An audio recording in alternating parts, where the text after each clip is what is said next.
Hi, hope everyone's doing well. Don't really got much to say this week, so anyways, without further ado,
The Shelby 80 is an extremely classy looking TKL that will be going on sale on August 27th, assuming no delays. I wasn't able to find much information on this board, but judging from its name and the included metal artisan, I assumed that the board was inspired by Carroll Shelby and his iconic car designs.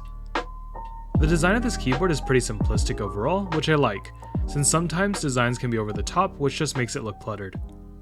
The side profile looks really cool with the sweeping curve on the backside and the weight poking out, and the bottom of the board has Shelby written some nice calligraphy that is engraved on the bottom case, rather than the weight, which is something you don't normally really see. I do like the fact that the board comes with a brass PVD artisan, carrying case, and stabilizers, though I've yet to try the swag key screw and stabilizers, so I'm not sure if they're good or not. I personally think that the design on the brass artisan is a little meh, but it is a complimentary artisan, so I'm not going to complain.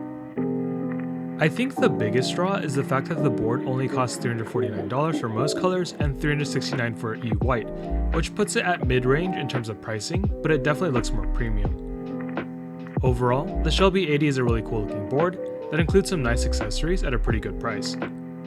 If you're in the market for a TKL, you should seriously consider joining the group buy. The Rose 60 is a pretty inexpensive board that is currently on sale.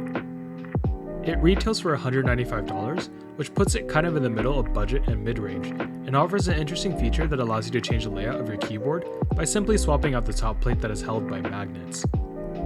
Based on a cursory view, it seems like a pretty good buy, especially if you don't have much money and or if you're looking for a 60% board, but I do have some concerns that would make me hesitant to join the group buy. The main thing that is somewhat worrying is a lack of responses and information on Keycap. There is a Keycap I see for the board, but there's only one page of comments and there isn't a group buy thread created, which I'm pretty sure is required for all group buys that advertise on Keycap. Someone correct me if I'm wrong, but I'm pretty sure that all vendors or group buy runners that use Keycap for the IC phase or to advertise are required to also provide updates on Keycap and not just their platform of choice. It is true that this isn't strictly enforced, since people don't tend to report this issue to mods, but it is a bit of a red flag in my book. What's a bigger red flag is the fact that someone had left a comment in the thread saying that in the China group buy, there was an issue with the top case being too loose, which caused it to jiggle in his case, and the group buy runner did not bother to address the concern. Not only is this a potential quality issue that you might run into, but it is also an issue because it shows that the group buy runners have a lack of communication. Perhaps they might be active in their Discord, I'm not sure since they didn't bother joining, but they honestly should be actively updating all platforms that they're advertising in, rather than just expecting people to just join their Discord server. It's kind of a pet peeve of mine at this point how so many vendors and group buy runners just refuse to update on Keycap even though they're supposed to. I don't have Nitro, so I have a limited amount of Discord servers that I can join, and I don't want to be constantly cleaning out my Discord just to see if maybe these people are responsive in their own server. My personal gripes aside, I think that the Rose 60 is an interesting looking keyboard at a good price. Personally, I'd probably avoid joining this group buy, because there's some red flags and I'd rather lose out on buying a board than going through a horrible group buy experience or losing my money. But if you're willing to take a risk, or if you've had previous positive experience with the designer or vendors, then maybe you feel comfortable enough to join. The Brutal V2 is a keyboard designed by AIO3 that is now being sold on Canon Keys now that AIO3 has joined their team. Like their other in-stock keyboards, the Brutal V2 is inspired by Brutalist architecture, but it does have a bit more flair to it compared to the other keyboards in the lineup. For one, it has a more interesting bottom and back view that I think looks a lot better than their other boards. It doesn't look too crazy and is still very simple, but that one design element makes it more interesting to look at compared to the original Brutal 60, which shares its name with this board. The Brutal V2 is also different since it features a single-sided gasket mount, which is supposed to be somewhat in the middle of gasket mount and top mount. I've never tried something like this, and I don't believe I've seen anything like it before, so I'm curious on how it sounds and how it feels to type on. I was originally really interested in picking one up, but now I'm somewhat conflicted since the Shelby 80 will also be going on sale soon, and I don't really want to be spending around $700 in a short period of time. I think I read somewhere though that this keyboard will be in stock at Canon Keys, so I'm hoping that maybe in the future I might be able to pick one up, but who knows. I'll probably have to sell something before doing so, just to keep my collection at a more reasonable number. I know that some people were disappointed to see that the price of this board is at $350, because it's quite the price bump compared to CanonKey's other Brutalist keyboards, but do keep in mind that the internals and case are more complicated than the simple top-mount design that the other boards feature. I guess if you think that the price is out of your range, you can wait and hopefully see if CanonKeys offers a discount on this board, like they've done so for the other Brutalist keyboards. I'm not really sure how likely that is, but I suppose one can dream.